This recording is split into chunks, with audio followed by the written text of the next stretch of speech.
So Enzo, we're in the middle of your Itata vineyard. We're actually on the top of the hill, so on the more granite slopes. But can you tell me about the diversity of soils and of the vineyard, of the Pandolfi Price vineyard?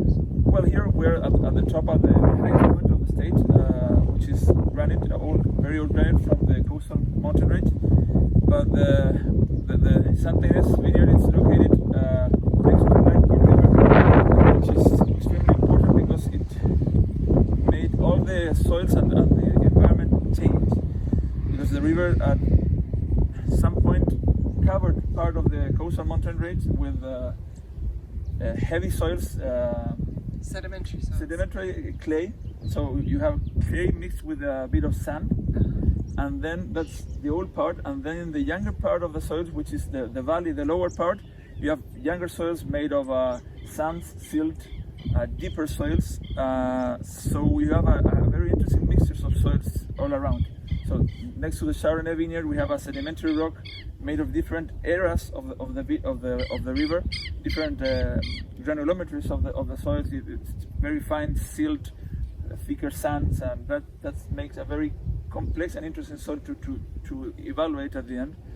And that's why we have a very interesting diversity of soils in the same place. So you can walk, 200 meters over there, and the soil is totally different from where we're standing right now. Excellent.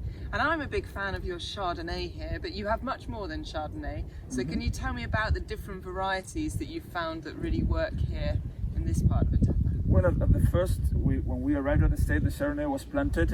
Is where we started learning about viticulture and we started making wines of it.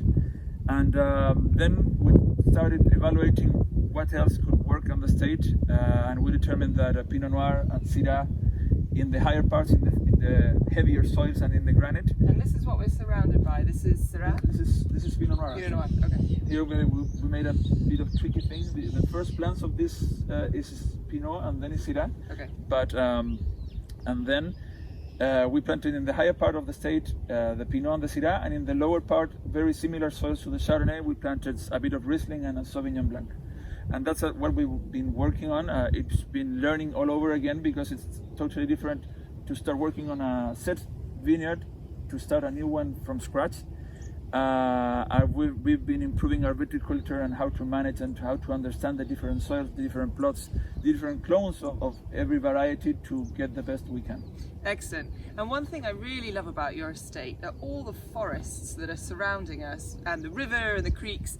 Can you tell me about how the biodiversity works? I mean, do you have any problems with rabbits or birds here? Tell me about your biodiversity. Well, that's the beauty of it. Everybody's talking about today about biological corridors, and here in Santa Ines, it just came natural. There have been wineries investing a lot of money trying to create this, and we just bumped into this beautiful thing.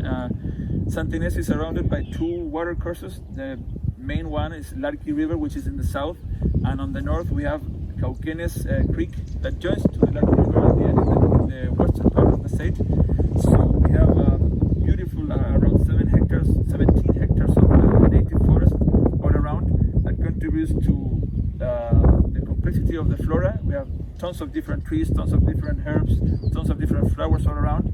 And of course, to the fauna, we have birds, we have bees, we have rabbits, we have rats, we have, and because of all this nature, they can move around freely.